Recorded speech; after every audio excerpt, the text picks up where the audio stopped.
ಇವತ್ತಿನ ಈ ವಿಡಿಯೋದಲ್ಲಿ ನಾವು ಬಹಳ ಮುಖ್ಯವಾದ ವಿಷಯದ ಬಗ್ಗೆ ಮಾತನಾಡೋಣ. ಅದು ಏನಂತ ಹೇಳಿದ್ರೆ, ಜೀವನದಲ್ಲಿ ಸವಾಲುಗಳನ್ನು ಹೇಗೆ ಎದುರಿಸಬೇಕು. ನಾವು ಪ್ರತಿದಿನವೂ ಯಾವುದಾದ್ರೂ ಒಂದು ಸವಾಲನ್ನು ನೋಡ್ತಾನೆ ಇರ್ತೇವೆ. ಅದು ಪಠ್ಯಾಭ್ಯಾಸದಲ್ಲಾಗಿರ್ಬೋದು, ಉದ್ಯೋಗದಲ್ಲಾಗಿರ್ಬೋದು, ಅಥವಾ ವೈಯಕ್ತಿಕ ಬದುಕಿನಲ್ಲಾಗಿರ್ಬೋದು. ಸೊ ಹಾಗಾಗಿ ಈ ಒಂದು ಸವಾಲನ್ನು ಹೇಗೆ ಎದುರಿಸೋದು ಅಂತ ನೋಡ್ತಾ ಹೋಗೋಣ. ಮೊದಲನೆಯದಾಗಿ, ಸವಾಲುಗಳು ಜೀವನದ ಅವಿಭಾಜ್ಯ ಅಂಗ ಅನ್ನೋದು ನಮಗೆ ಗೊತ್ತಿರಬೇಕು. ಯಾಕಂತ ಹೇಳಿದ್ರೆ, ಜೀವನ ಎಂದರೆ ಸತತ ಪಾಠಗಳ ಒಂದು ಸರಣಿ. ಕೆಲವೊಮ್ಮೆ ಎಡವಟ್ಟುಗಳನ್ನು ಮಾಡ್ತಾ ಇರ್ತೀವಿ, ಕೆಲವೊಂದು ಬಾರಿ ನಿರಾಸೆಗಳಾಗ್ತಾ ಇರುತ್ತೆ, ವಿಫಲತೆಗೆ ಕೂಡ ನಮ್ಮನ್ನ ಕುಗ್ಸ್ಬಿಡುತ್ತೆ. ಆದರೆ ಅವು ನಮ್ಮನ್ನ ನೊಂದಿಸ್ಲಿಕ್ಕೆ ಬರೋದಿಲ್ಲ, ಬದಲಾಗಿ ನಮ್ಮನ್ನ ಬಲಿಷ್ಠ ವ್ಯಕ್ತಿಗಳನ್ನಾಗಿ ರೂಪಿಸ್ಲಿಕ್ಕೆ ಬರುತ್ತೆ ಅನ್ನೋದು ನಮಗೆ ತಿಳಿದಿರಬೇಕು. ಸವಾಲು ಬಂದಾಗ ಇದು ಸಮಸ್ಯೆ ಅಂತ ಅನ್ಕೊಳ್ಬಾರ್ದು, ಇದು ಒಂದು ಅವಕಾಶ ಅಂತ ಅನ್ಕೊಳ್ಬೇಕು. ಉದಾಹರಣೆಗೆ ಹೇಳೋದಾದ್ರೆ, Abraham Lincoln. So Abraham Lincoln ಅವರು ಒಂದು ಬಡ ಕುಟುಂಬದಲ್ಲಿ ಜನಿಸಿದಂಥ ವ್ಯಕ್ತಿ, ನಿಮಗೆಲ್ಲರಿಗೂ ಗೊತ್ತಿದೆ, ಮತ್ತು ಕಷ್ಟಕರವಾದಂತಹ ಬಾಲ್ಯವನ್ನ ಕಳೆದಂತಹ ವ್ಯಕ್ತಿ.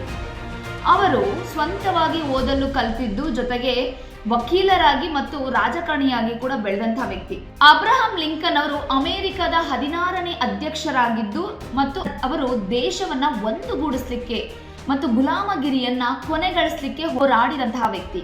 ಅವರ ಜೀವನವು ಬಡತನ ಮತ್ತು ಕಷ್ಟಗಳಿಂದ ತುಂಬಿತ್ತು.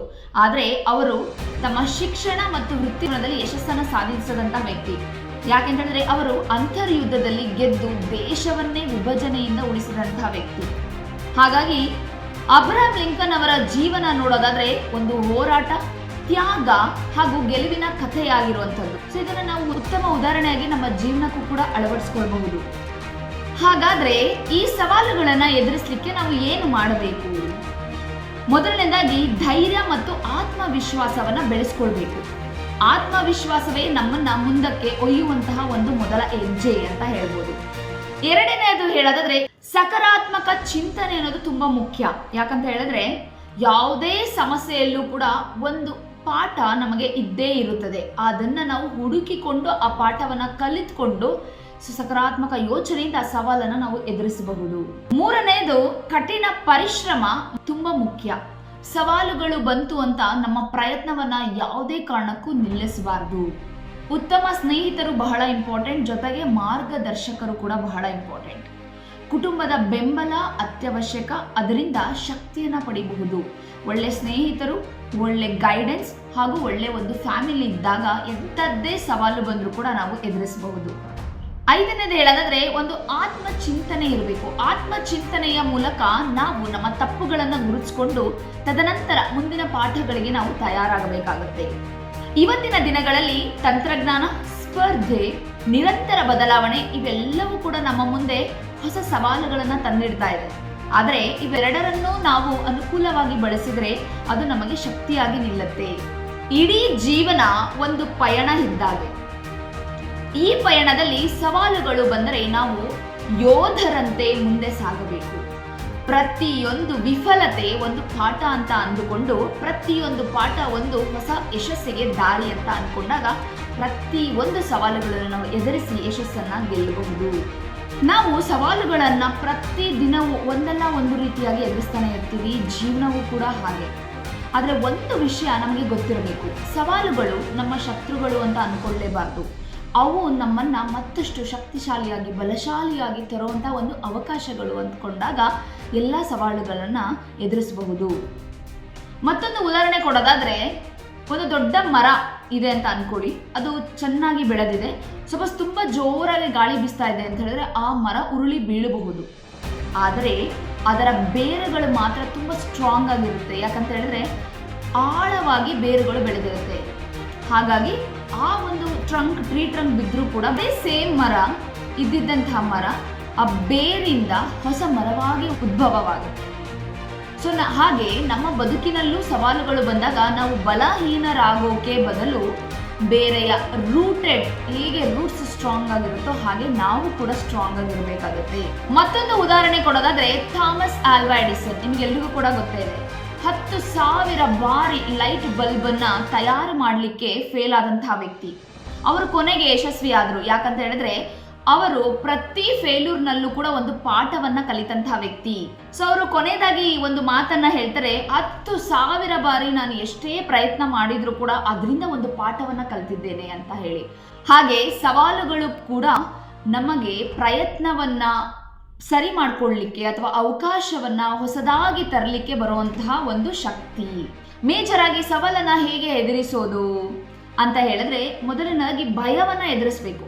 ನಾವು ನಮ್ಮೊಳಗಿನ ಒಂದು ಭಯವನ್ನ ಜಯಿಸಿದ್ರೆ ಹೊರಗಿನ ಯಾವುದೇ ಸಮಸ್ಯೆ ಇದ್ರೂ ಕೂಡ ನಾವು ತೊಂದರೆಗೆ ಈಡಾಗುವುದಿಲ್ಲ. ಹಾಗಾಗಿ ನಿಮ್ಮ ಭಯವನ್ನ ಬದಿಗಿಡಿ. ಎರಡನೇದು ಹೇಳೋದಾದ್ರೆ, ದೃಢ ನಂಬಿಕೆ ಇರಬೇಕು. ನಮ್ಮ ಮೇಲೆ ನಮಗೆ ನಂಬಿಕೆ ಇರಬೇಕು. ಮೊದಲು ನಾವೆಲ್ಲರೂ ಕೂಡ ತುಂಬಾ ಯುನೀಕ್ ಆಗಿದ್ದೀವಿ, ತುಂಬಾ ಸ್ಟ್ರಾಂಗ್ ಕೂಡ ಇದ್ದೀವಿ. ಎಲ್ಲರೂ ಕೂಡ ಸಾಧನೆಗೆ ಸಾಧಕರಾಗ್ಲಿಕ್ಕೆ ಬದುಕಿರುವಂಥವ್ರು, ಹುಟ್ಟಿರುವಂಥವ್ರು. ಸೊ ಹಾಗಾಗಿ ಸವಾಲುಗಳು ನಮ್ಮನ್ನ ಅಳಿಲಿಕ್ಕೆ ಬರುವಂತ ಒಂದು ಪರೀಕ್ಷೆ, ಅದು ನಿಮ್ಮ ಅಂತಿಮ ಮಿತಿಯಲ್ಲ. ಸೊ ಮತ್ತೊಂದು ಹೇಳೋದಾದ್ರೆ, ನಾವು ಯಾವುದೇ ಒಂದು ಕೆಲಸ ಮಾಡಿರ್ಬೋದು ಅಥವಾ ನಾವು ಯೋಚನೆ ಮಾಡುವಂತ ಯೋಚನಾ ಶಕ್ತಿ ಅಥವಾ ಒಂದು ಪ್ರಾರ್ಥನೆ ಮೂಲಕ ನಾವು ಪ್ರಾರ್ಥನೆ ಮಾಡ್ಕೊಳ್ತಿರ್ತೀವಿ ಏನಂತ, ಸೊ ನಾವು ನಮ್ಮ ಕೆಲಸವನ್ನ ಬೇಗ ಮುಗಿಸ್ಕೊಡಪ್ಪ, ನಾವು ವಿತೌಟ್ ಹಾರ್ಡ್ ವರ್ಕ್ ಕೂಡ ನಾವು ಪ್ರಾರ್ಥನೆ ಮಾಡ್ಕೊಳ್ತಿರ್ತೀವಿ ಬೇಗ ಸಲೀಸಾಗಲಿ ಅಂತ ಹೇಳಿ. ಆದರೆ ನಾವು ಅದನ್ನ ಆಕ್ಷನ್ ರೂಪದಲ್ಲಿ ತರಲಿಲ್ಲ ಅಂತ ಹೇಳಿದ್ರೆ, ಕ್ರಮವನ್ನ ತೆಗೆದುಕೊಳ್ಳಿಲ್ಲ ಅಂತ ಹೇಳಿದ್ರೆ, ಪ್ರತಿದಿನವೂ ಒಂದು ಹೆಜ್ಜೆ ಮುಂದೆ ಹೋದ್ರೆ ಮಾತ್ರ ನಾವು ಏನನ್ನಾದರೂ ಸಾಧಿಸ್ಲಿಕ್ಕೆ, ಜಯಿಸ್ಲಿಕ್ಕೆ ಸಾಧ್ಯ.